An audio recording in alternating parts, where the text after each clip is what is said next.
Bueno, buenos días. Nosotros somos el grupo 2, que está conformado por mi persona, Gabriel Gallens, Andrés Guillén, María Fernanda Garzón y Nicole Guevara. Hoy les vamos a estar hablando del nexo antagónico, y este nombre se origina gracias a los planteamientos y pensamientos tan opuestos que poseen los arquitectos a estudiar, que en nuestro caso son Le Corbusier y Venturi. Para contextualizar un poco, vamos a hablar un poco acerca del modernismo y el posmodernismo, que eran los movimientos que se encontraban nuestros arquitectos. Le Corbusier con el modernismo y Robert Venturi con el posmodernismo.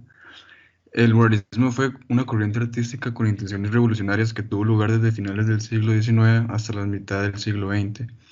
Fue mayormente desarrollado con el interés de romper con los estilos tradicionales de la época, con el fin de buscar nuevas formas de expresión y estética contrarias a los elementos de la revolución industrial. Este movimiento se desarrolló principalmente en las disciplinas artísticas como la pintura, las esculturas, música, literatura y la arquitectura, que buscaba conectar el arte con la naturaleza. Por otro lado, el posmodernismo es un arte realizado después del modernismo, después de los años 60. La posmodernidad no era tan optimista. Habían visto lo ocurrido con los otros diferentes movimientos, veían cómo envejecían y caducaban, habían visto fracasar los grandes sistemas políticos e ideológicos, como simplemente todos estos movimientos pasaban de moda. La persona posmoderna se vuelve como más individualista y menos idealista. El progreso para ellos ya no es un concepto a tomar en cuenta. Se declara como un movimiento ambiguo, falso, viperino y venenoso.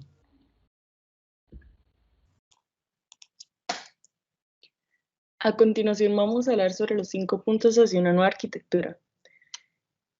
Fueron planteados por Le Corbusier y vamos a hacer un pequeño resumen de ellos.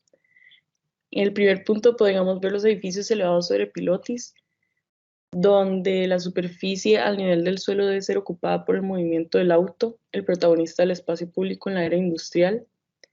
Luego seguiría la planta libre, que es la estructura que debe colocarse sobre el perímetro del proyecto de manera que no interfiera con el diseño interior.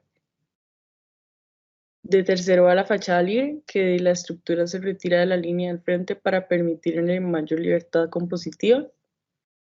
La ventana horizontal, que la abertura se prolonga a todo lo largo de la fachada, garantizando un óptimo nivel de iluminación para todo el interior.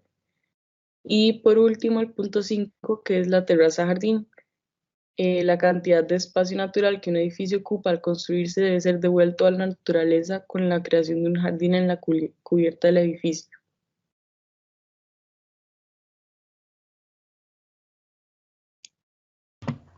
Ahora, vamos a hablarle un poco acerca de los capítulos de la complejidad y contradicción en la arquitectura del libro de Robert Venturi y mencionaremos un poco las características importantes que tiene cada uno de estos apartados. Para empezar, se encuentra el primero, que es el capítulo 1, un suave manifiesto en favor de una arquitectura equívoca, donde Robert Venturi expresa que le desagrada la incoherencia, que habla como de una arquitectura compleja y ambigua de la experiencia moderna. Prefiere los elementos híbridos a los puros, los distorsionados a los rectos. Prefiere esto y lo otro a este o el otro. Y también plantea la frase de que más no es menos. Luego pasamos al capítulo 2, en complejidad y contradicción versus simplificación o pintoresquismo, donde Venturi habla acerca de la ambigüedad. Recalca que la frase menos es más deplora la complejidad y justifica la exclusión por razones expresivas. También habla de una arquitectura compleja. En el capítulo 3, la ambigüedad, habla de que la ambigüedad y la tensión están en cualquier parte en una arquitectura de la complejidad y la contradicción. Un elemento arquitectónico se percibe como forma y estructura, textura y material. Estas relaciones son la fuente de la ambigüedad. Capítulo 4, los niveles contradictorios. Habla de que una arquitectura que incluye diversos niveles de significado crea ambigüedad y tensión. La arquitectura es válida solo cuando se reflejan las complejidades y las contradicciones. En el capítulo 7, que es la contradicción adaptada, que Robert Venturi habla un poco acerca de que es tolerante y flexible y que admite la improvisación creando un todo que quizás es impuro. Luego el capítulo 8, la contradicción yuxtapuesta, donde brevemente menciona que las direcciones yuxtapuestas crean complejidades y contradicciones rítmicas. Y por último, el capítulo 9, el interior y el exterior. Robert Venturi menciona que el contraste entre el interior y el exterior puede ser una de las manifestaciones principales de la contradicción en la arquitectura.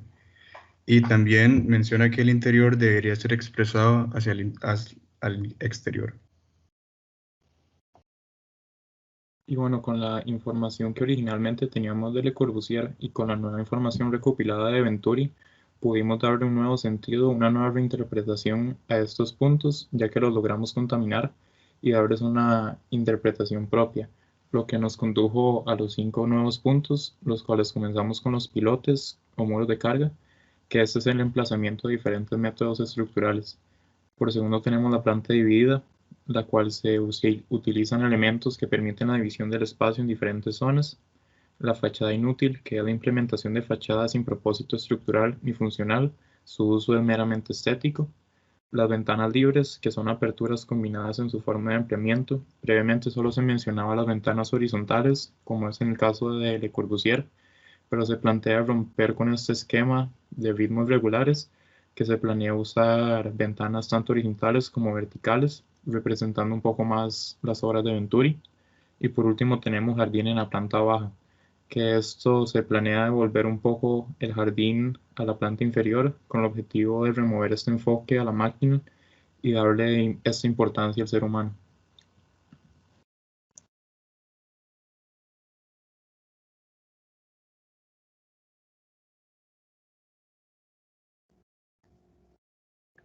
Luego tenemos las configuraciones volumétricas, en donde se divide el volumen en 2 niveles, cada uno con una altura de 3 por 3 metros. Luego, al dividir uno de los 2 niveles en 2 volúmenes iguales de 3 por 12 metros, se mueve el volumen superior 3 cubos de 3 por 3 hacia adelante. Una vez que los dos volúmenes están en la posición deseada, se analizan la posibilidad de la fragmentación de los mismos, por lo que se elimina una fila de 2 cubos de 3 por 3 en el volumen inferior. Y por último, se procede a agregar al volumen inferior una columna de 3 cubos de 3 por 3 al lado derecho del volumen. Con esta geometría ya definida, procedemos a implementar los diferentes sistemas estructurales como fueron mencionados previamente, los cuales son los pilotes y los muros de carga. Aquí se puede ver en la parte superior de la casa, donde se presentan los pilotis que atraviesan toda la superficie hasta llegar al espacio central. Y por último tenemos a la derecha el muro de carga, el cual se encarga de soportar esta superficie superior. Después tenemos la planta dividida, que por medio de elementos estructurales se divide la planta con el fin de generar diferentes espacios, que estos elementos vendría siendo el muro de carga, ya que este tiene grandes repercusiones tanto del espacio, y esto a la vez define un poco lo que había planteado Le Corbusier y de dejar la estructura fuera del edificio, y mediante esta implementación pensamos devolver un poco esta idea de la dualidad que anhelaba Venturi. En la fachada inútil, Le Corbusier plantea la fachada libre como un elemento que es parte de la estructura y Venturi como una estructura que no tiene ningún peso estructural real, por lo que decidimos contaminar a Le Corbusier con esta idea de Venturi para generar una fachada con un uso meramente estético.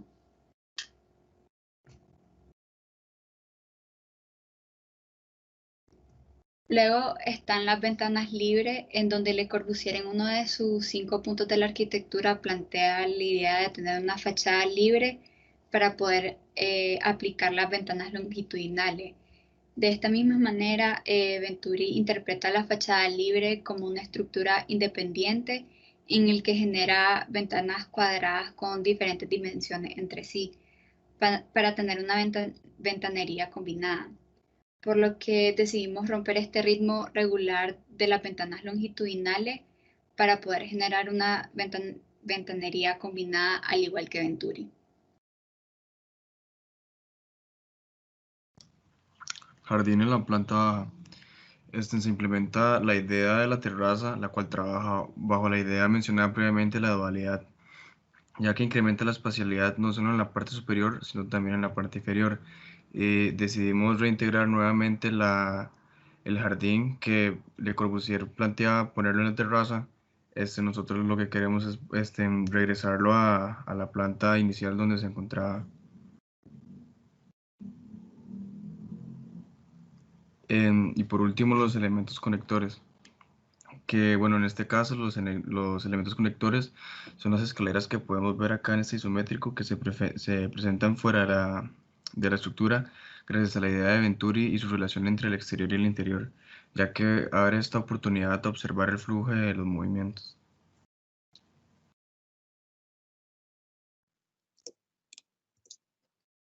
Bueno, aquí podemos ver la planta baja de nuestro proyecto, en donde se pueden notar los pilotis a la parte izquierda, así como la entrada y también la ventana que se encuentra en la fachada de al lado.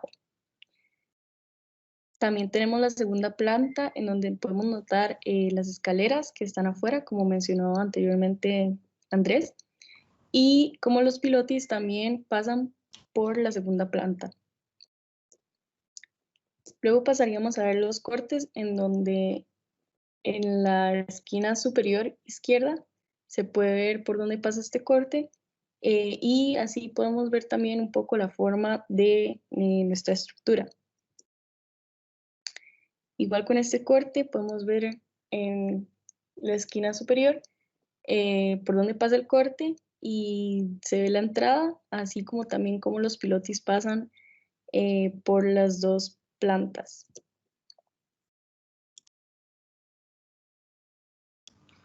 Ahora ya pasando en temas de la maqueta, por acá tenemos unas vistas isométricas de lo que viene siendo la construcción de nuestra estructura.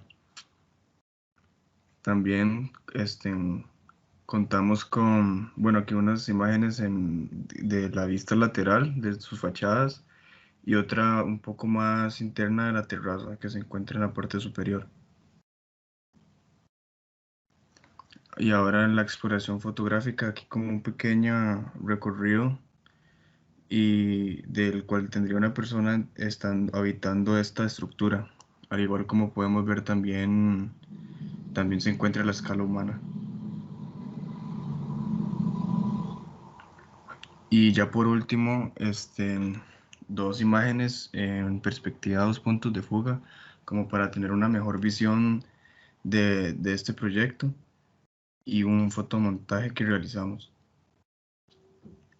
que sería este de acá.